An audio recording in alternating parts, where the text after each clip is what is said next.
Previously, on the men who built America, fighting back from the bloodshed of the Civil War, America has grown into one of the most powerful countries on the planet, fueled by a group of visionaries who are building a better future. Vanderbilt stopped at nothing to connect the nation via railroads. If they want a war, I'll give them a war. Rockefeller used his trademark ruthlessness to light homes from coast to coast. But what about the Pittsburgh refineries? Shut them down. Cities are expanding to the sky, built on the strength of Andrew Carnegie's steel. It's impossible. Nothing's impossible. And under J.P. Morgan's control, electricity is starting to power the country. Long live the electric light.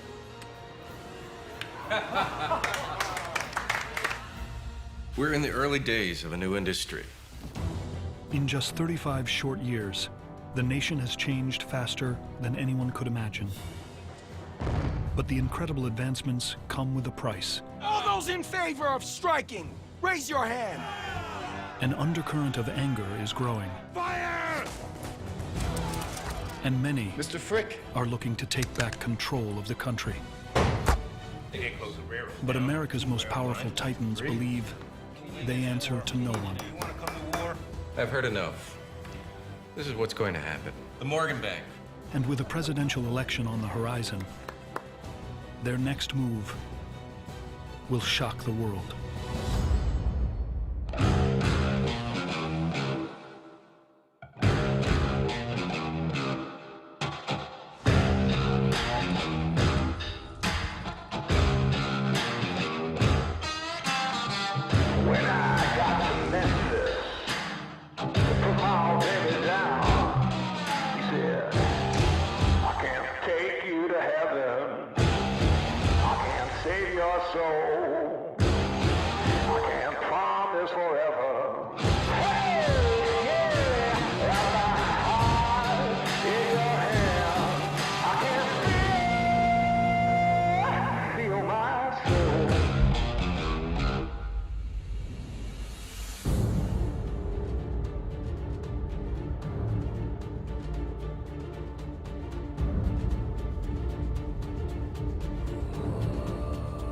After inheriting and expanding his father's banking empire, J.P. Morgan is now among the most powerful men in the nation.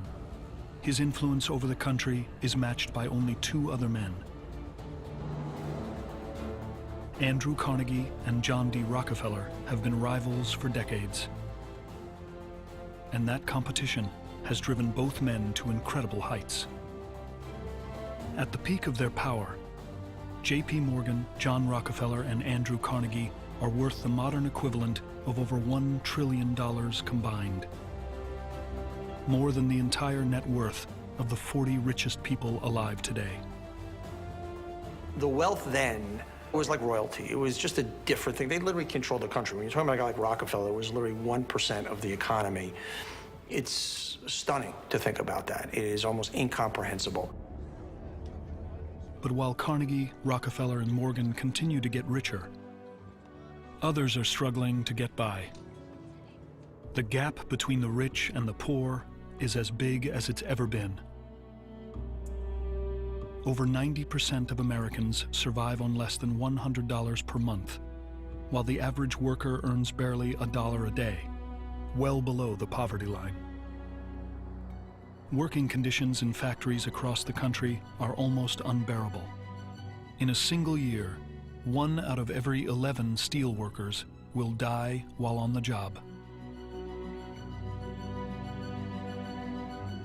As the country approaches the 1896 presidential election, America's poor are desperate and without hope. One man seized the opportunity to harness their anger, and in the process, propel himself to the White House. William Jennings Bryan. Bryan runs on a ticket promising equality for all, vowing to be a voice for the poor, and to take the fight to the country's elite. The great combinations of capital have encroached upon the rights of the masses. No man can earn $1 million honestly. He made himself the spokesman for the common man. He was the great commoner. There's no doubt that he tapped into something that was vital to most Americans that were not well off. Republicans endeavor to overthrow and discredit all who honestly administer the law, and to allow every wrongdoer to operate unchecked as long as he has enough money. The monopolies, the trust became a target of Democrats, so that antitrust became a rallying cry of everybody who was, well, not seen as in the hip pocket of the corporations themselves. I will tear down these trusts. Do you hear me, Carnegie? Do you hear me, Rockefeller? Bryan's emergence is the biggest threat the Titans have ever faced. He promises to dismantle their companies and to not rest until they're behind bars.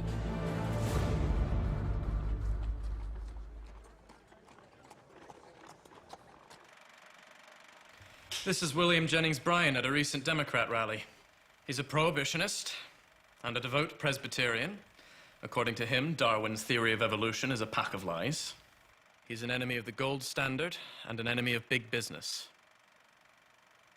It is certain that he will win the Democratic nomination.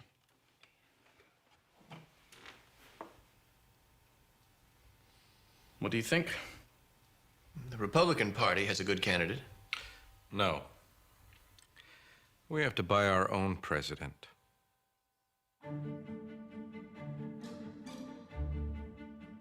They took advantage of the strengths. When you have, what relatively speaking is an unlimited amount of money, you can pay people to do almost anything for you. Desperate to protect the empires they've spent their lifetimes building, the Titans throw their full support behind the candidacy of Ohio Governor William McKinley.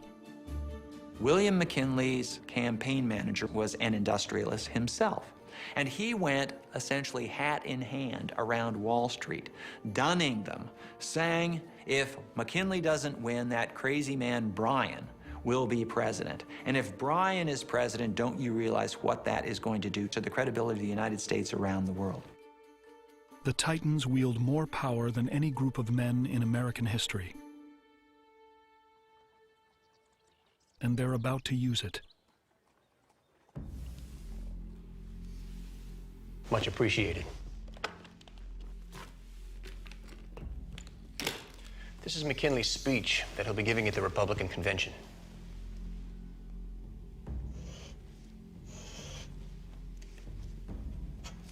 Make sure he sees it in time. Understood. Rockefeller, Morgan, and Carnegie each give over $200,000 to McKinley, the equivalent of $20 million today. The campaign is by far the most expensive in American history, and McKinley outspends Bryan by a factor of 5 to 1.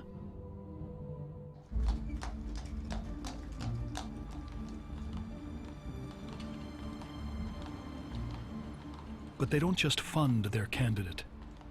The group wields tremendous influence, and they aren't shy about using it.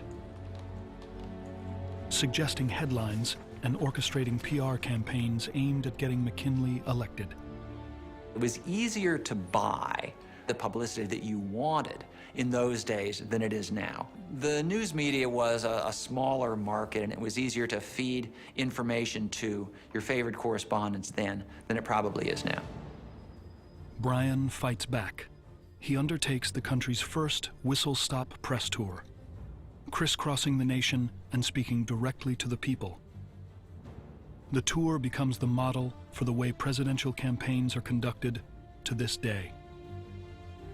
Bryan gives over 500 speeches to huge crowds across the country. I will put rings in the noses of these hogs. Publicly attacking the nation's richest and most powerful men, and vowing to usher in a whole new era. As Bryan's campaign gains traction, the nation's leading industrialists turn to fear tactics. Many big employers, many big industrialists said, if Bryan wins the election, business is going to be so bad, we're simply closing shop. So if Bryan wins on Election Tuesday, don't bother showing up for work on the next day because there won't be jobs. Well, if you're a worker and this is something that confronts you, you're going to think very seriously, even if you had been intending to vote for Bryan. Which way does, maybe your heart leans toward Bryan, but where does your pocketbook point? On Election Day, the lines are drawn. It's Wall Street versus Main Street, rich versus poor. One of the things of an evolving society is the wealth distribution. And it's clear that what we argue about today, that's the core of every politics, is it better with wealth in the hands of a few versus distributing among the many, whether from a moral or an economic point of view. 90% of eligible voters go to the polls, roughly double recent turnouts. In the 1890s, voting was a public act. And on one side, there was the Republican ballot box, and the other side was the Democratic ballot box. And so your foreman, or an agent of your foreman, could see who you voted for. So there was a certain coercion that was employed by the Republicans upon those urban workers. They might well have decided what they decided on their own, but this simply made it easier for them to decide that.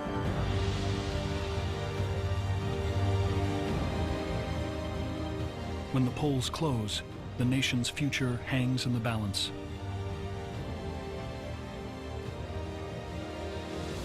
For 20 long hours, Carnegie, Morgan, and Rockefeller agonize over the results, not knowing whether the modern country they helped build will still be the same when all the ballots are counted.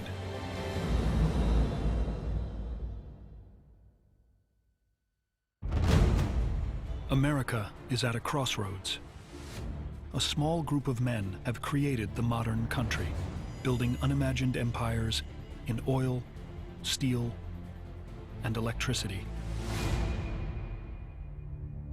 But now, those empires are being threatened. People across the country are demanding change, outraged over what they see as corrupt business practices and unbearable conditions for workers. The 1896 U.S. presidential election is the battleground to determine the future of the nation. And the Titans have done everything they can to make sure the election goes their way.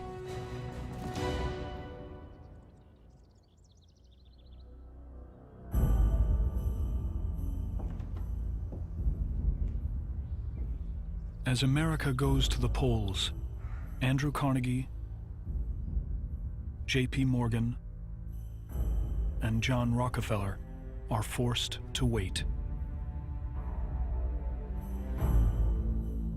Ultimately, this decision lies in the hands of the American people.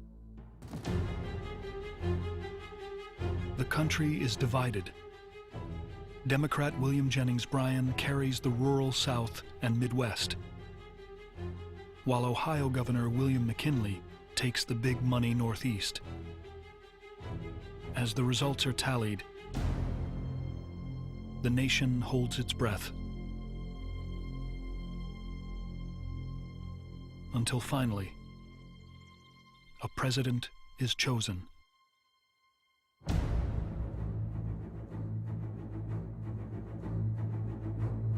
Rockefeller, Carnegie, and Morgan have dodged a bullet. The country remains in their control.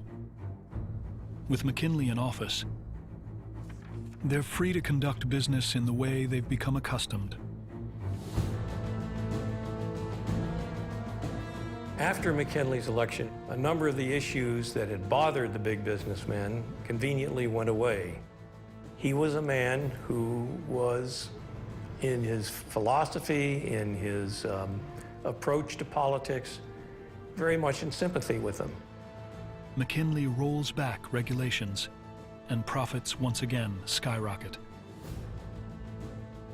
It's back to business as usual.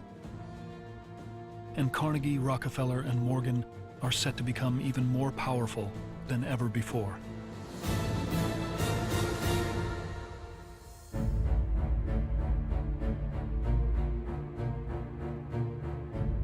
They've defeated their common enemy, and with that ultimate goal achieved, their uneasy alliance begins to fray. Rockefeller is the first to break ranks. Because Rockefeller, because Carnegie were so wealthy, because they had so much money, they had more money than they could profitably reinvest in their own companies, they were looking for things to invest in.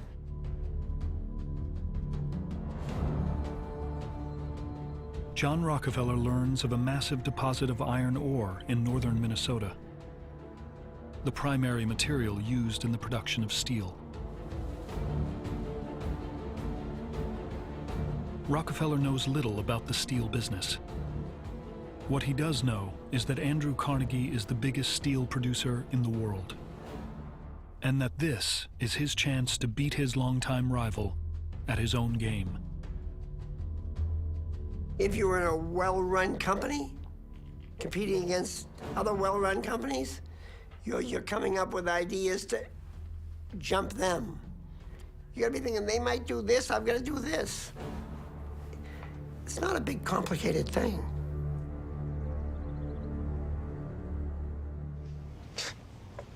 Rockefeller is a fool. How so?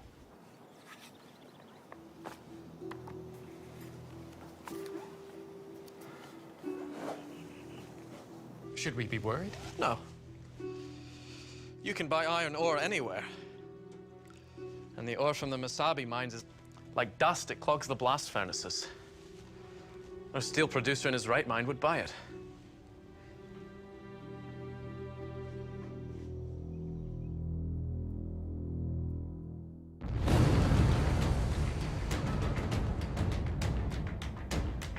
But Carnegie is wrong. Steel manufacturers quickly figure out how to use the iron ore, and Rockefeller immediately begins supplying it to Carnegie's competitors at rock-bottom prices. There are many people who either worked for Carnegie, knew how to make steel, could figure out, well, if I could raise a little bit of money, maybe I could start my own steel company and price it just a little bit lower than Carnegie. And guess what? Customers will come to me to buy their steel. As the competition heats up, Carnegie's customers begin to flee.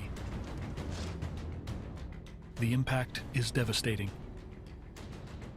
In just months, Carnegie's profits begin to crater. Sensing weakness, Rockefeller devises a daring scheme.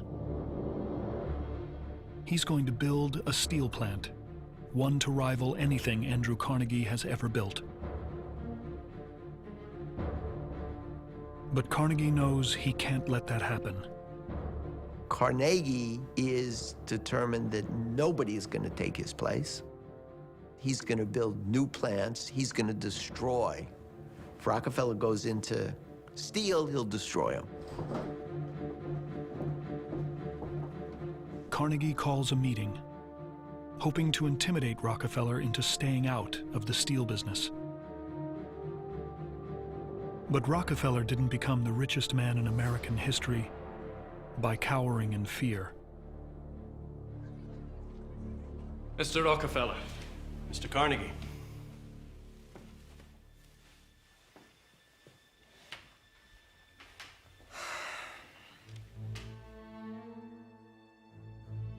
You don't want to negotiate with me. I am a great negotiator. I know I intimidate people. I understand that. I get it. And I understand why. And I don't want to intimidate anybody unless they try to hurt me. Then I hurt them back. Their rivalry has lasted for decades. But now, for the first time ever, Carnegie and Rockefeller are locking horns directly. The negotiations last for months, and neither man is willing to give in. Negotiating is a real art. It's an art. And a great negotiator is like a great surgeon, and they're very, very rare. You don't see it often. Rockefeller has already made a fortune in oil. His investment in steel is just a small part of his portfolio. You have to be willing to walk away. You have to be willing to walk away. And people who won't walk away from a deal, in my experience, end up making bad deals. Carnegie knows he has little choice. In order to stay on top, he needs to do whatever it takes to keep Rockefeller out of steel. I will buy the entire output of your mines. In return, you will renounce your decision to construct a steel mill.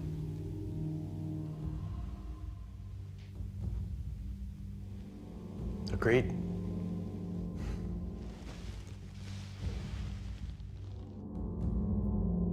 Both knew that at some point they would have to reach a deal in which neither got everything he wanted, but neither got destroyed in the process. Rockefeller and Carnegie, in the end, were smart enough to know that they were both too big to get into a battle. The agreement is one of the most satisfying of Rockefeller's career. He's forced his biggest rival to hand over a fortune. In exchange for an iron ore mine he never had much interest in owning. Rockefeller may have gotten the better of Carnegie, but their deal has drawn the attention of another rival who envisions something even bigger.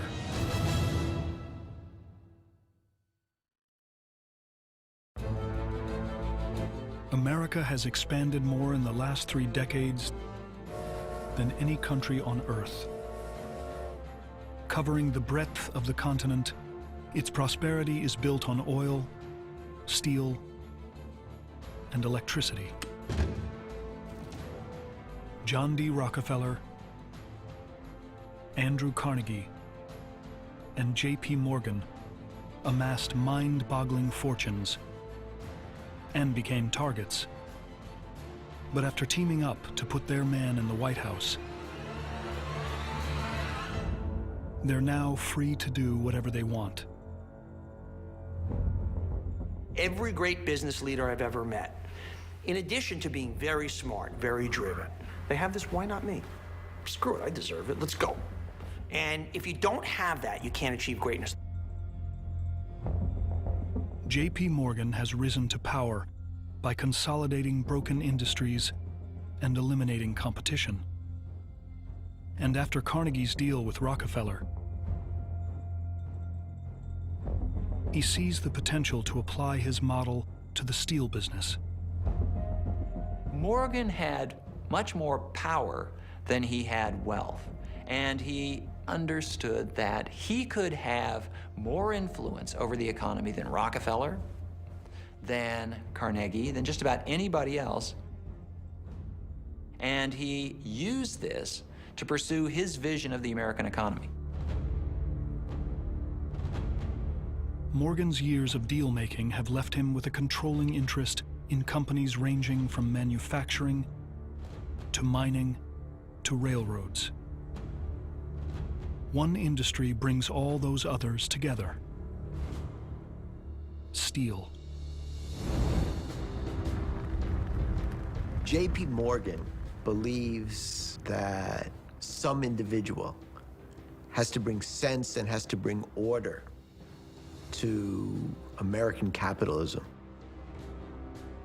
Morgan wants to end the cutthroat competition in steel. And the only way to do that is to bring together the competitors into one new company. If Morgan can consolidate steel, he could potentially create the largest corporate empire in the world. But to do that, J.P. Morgan will need to pull off his biggest and most daring move yet: a complete takeover of Andrew Carnegie's empire. Morgan's timing is impeccable. Carnegie, after years of bruising battles, is questioning his future.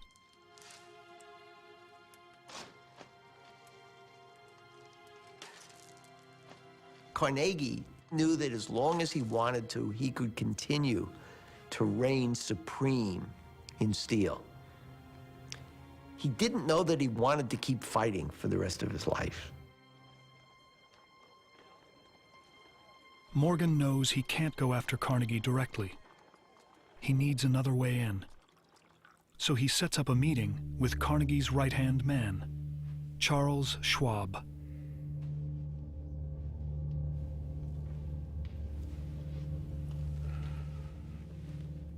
How long have you worked for Carnegie? Over 15 years. I guess he'd hate it if you left. No one is indispensable. You've doubled profits at Carnegie Steel every year for the past 5 years. Times have been good. Carnegie's a very easy boss. What if you were your own boss? Of what? I am going to buy Carnegie Steel. And you are going to be president of the world's largest company. With all due respect, Mr. Morgan, Carnegie would kill your idea at birth. Carnegie would never sell. Everyone has their price. You just have to find out what it is.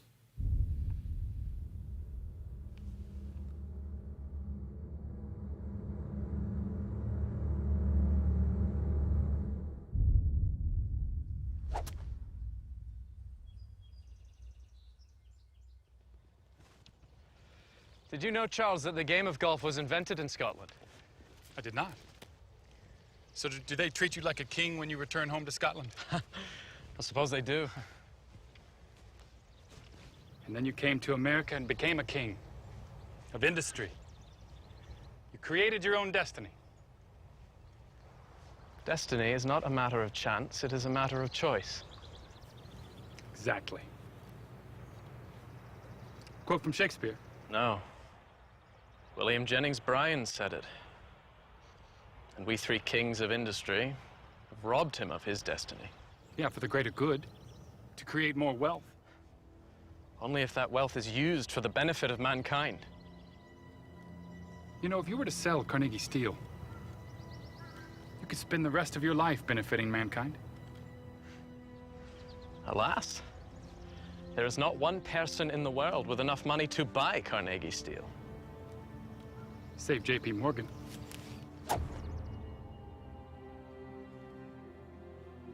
Supposing Morgan did want to buy, what would be your price?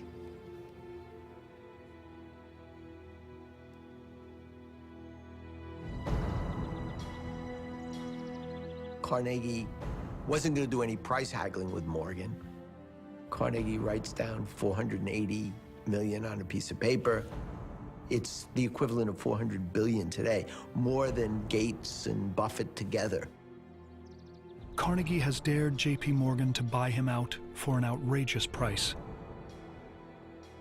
A sum that is higher than the entire budget of the U.S. federal government.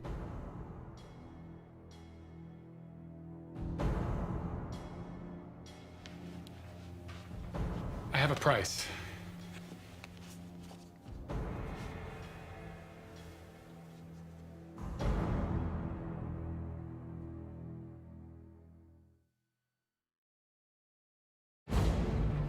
America is on the move. After decades of unprecedented growth, the country has emerged as one of the leading industrial powers in the world. J.P. Morgan has consolidated businesses for years, and now he's set his sights on Andrew Carnegie's steel empire, hoping to take it over and create a complete monopoly in steel. But Carnegie has spent a lifetime building his company, rising from nothing to become one of the most powerful men in America. Convincing him to sell will take an astronomical amount of money.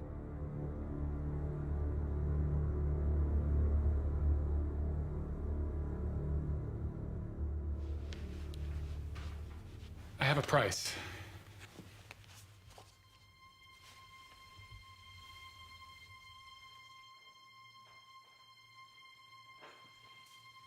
Have Carnegie come and meet me.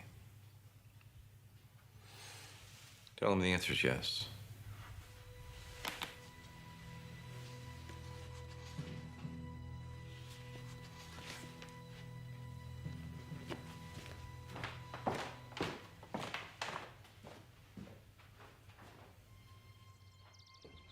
I believe that that is the earliest in the day that I've ever drunk champagne. Congratulations, Carnegie. You're now the richest man in the world. Would you have said yes, Morgan, if I had asked for 100 million more? Goodbye, Carnegie.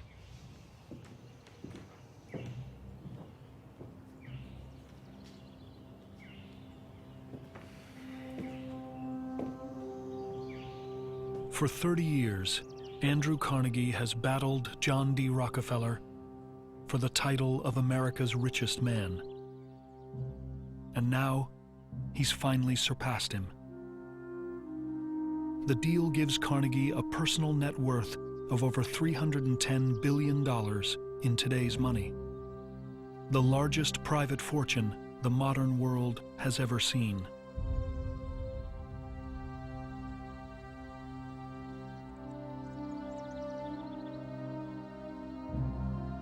Initially, there is this enormous letdown. He can't quite believe now that he has no connection with Pittsburgh or his mills, that there is no Carnegie Steel anymore. And I think it's hard for him to get used to that. If somebody accepts the ask too quickly, then you think there was more room there. But I never like to look back. I'm a very forward-thinking person and a very positive-thinking person. And the transactions that I did or did not do, I very rarely have any remorse over a situation. I like to move on.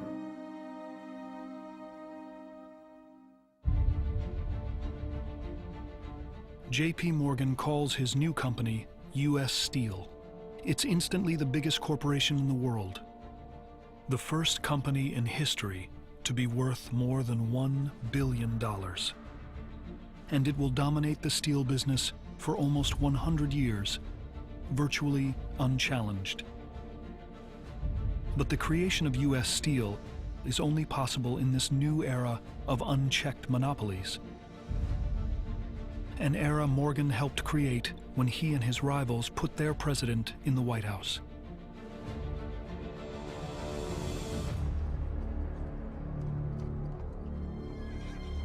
They may have helped buy the president, but they can't avoid politics forever. Their power over the nation's biggest industries soon catches the attention of an emerging politician, Theodore Roosevelt. Roosevelt was the kind of figure that had to dominate, had to, in a sense, own the room.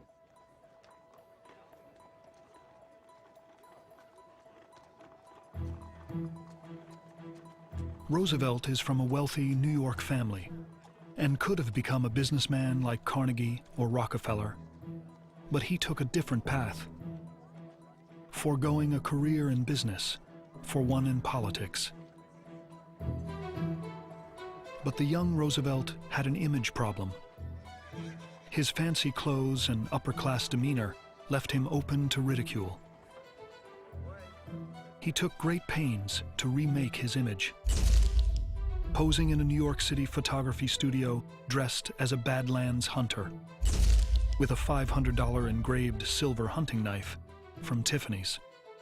The images help Roosevelt transform himself from a wealthy New York aristocrat into a man of the people. And as Roosevelt enlists in the army, the image he manufactured becomes real. Theodore Roosevelt became a hero during the Spanish-American War. And the Republican boss of New York State said to Theodore Roosevelt, "You're my boy." Got him the Republican nomination, and by virtue of his heroism, became New York governor. Roosevelt quickly demonstrated an independent streak. Roosevelt could not be manipulated at all. As governor of New York, Roosevelt passes laws clamping down on big business. His biggest targets are the nation's most powerful monopolies and the men behind them. But Rockefeller and Morgan know they can't buy Roosevelt. So they set out to make him as weak as possible. One way to figure out how to keep Roosevelt from becoming a major figure at the national level is to make him vice president, because the vice president doesn't really have much to do. Heading into a new election year, it's a rematch of 1896, McKinley versus William Jennings Bryan. Through a series of backroom deals, some of the nation's richest and most powerful men convince McKinley to put Roosevelt on the ticket. The vice presidency in those days was a place where people went to disappear. They became vice president, were never heard from again. It's almost like a modern witness protection program. McKinley is re-elected by a comfortable margin, and Roosevelt is sworn in as vice president. With their man still in the White House and their nemesis in a powerless position, Rockefeller and Morgan think they have protected their empires. But their clever ploy may backfire.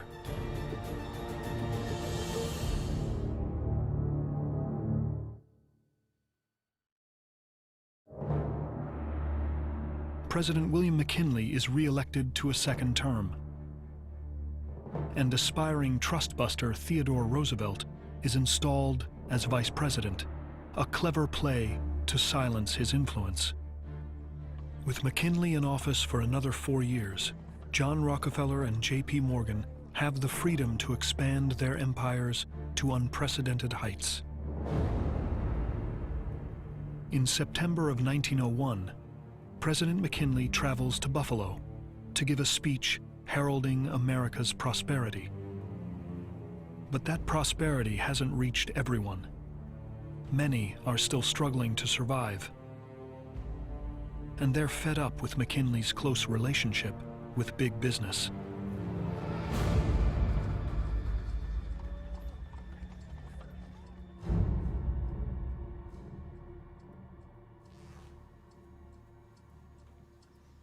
Leon Czałgosz is a former factory worker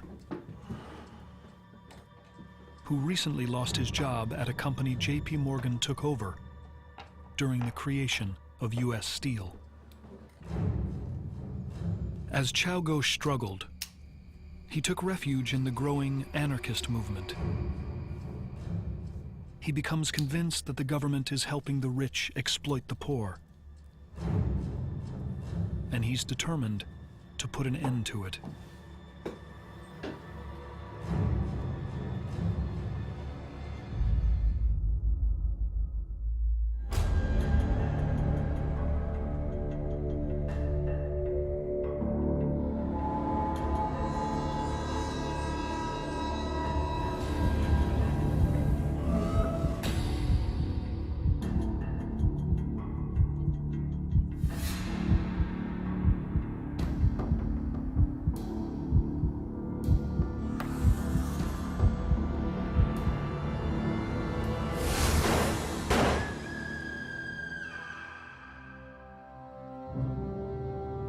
Eight days after the shooting, William McKinley succumbs to his injuries, becoming the third American president to be killed in office. For America's most powerful men, it's the worst-case scenario. An assassin's bullet has robbed them of their president, a man they spent millions to get elected. And with his death, their worst enemy comes to power. Teddy Roosevelt is about to become the leader of the free world.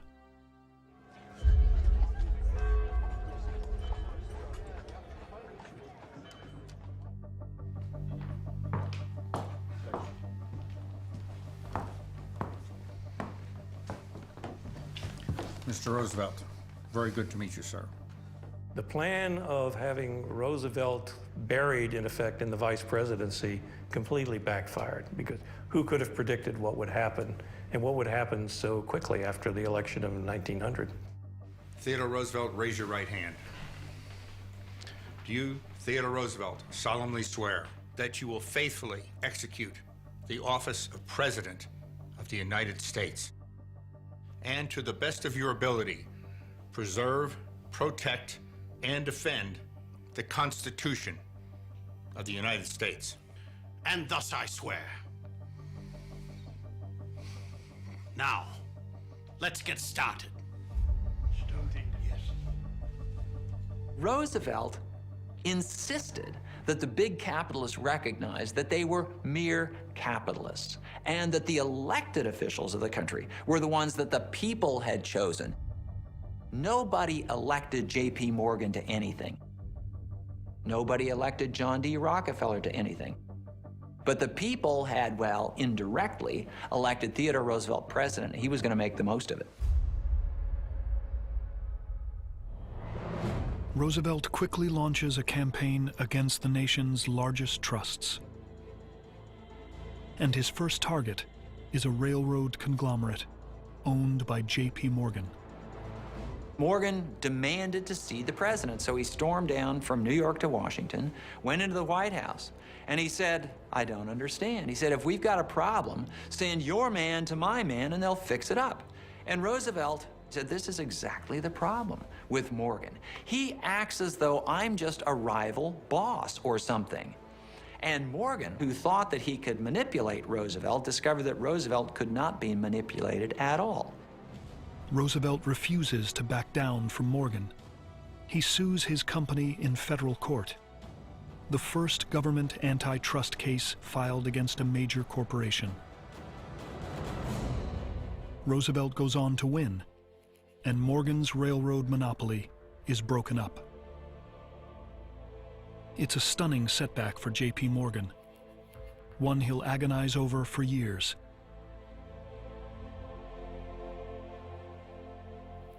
And it's a sign of things to come for his fellow Titans.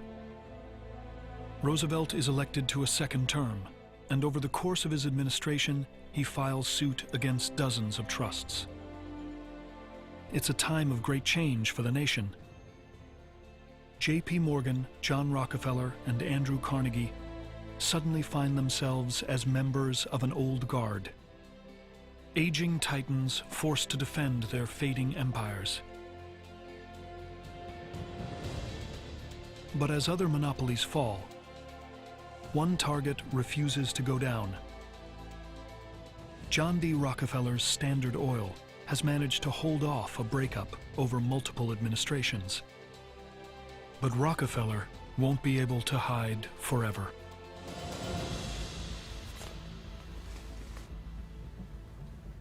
Standard Oil got the reputation as the most hated company in America. It became literally the symbol for big business evils. It was an example of big businesses getting way too much power and nothing or no one available to restrain them. The government files suit against Standard Oil in what promises to be the biggest antitrust case of all time. And the government is hoping their lead witness will be John D. Rockefeller himself. The feds issue a subpoena, and Rockefeller goes on the run. From California to Maine to Key West, the most powerful man in America has become a fugitive from justice. He went all over the country to escape being served subpoenas. You know, he was constantly running from the law. Rockefeller avoids the subpoenas for months, but life intervenes.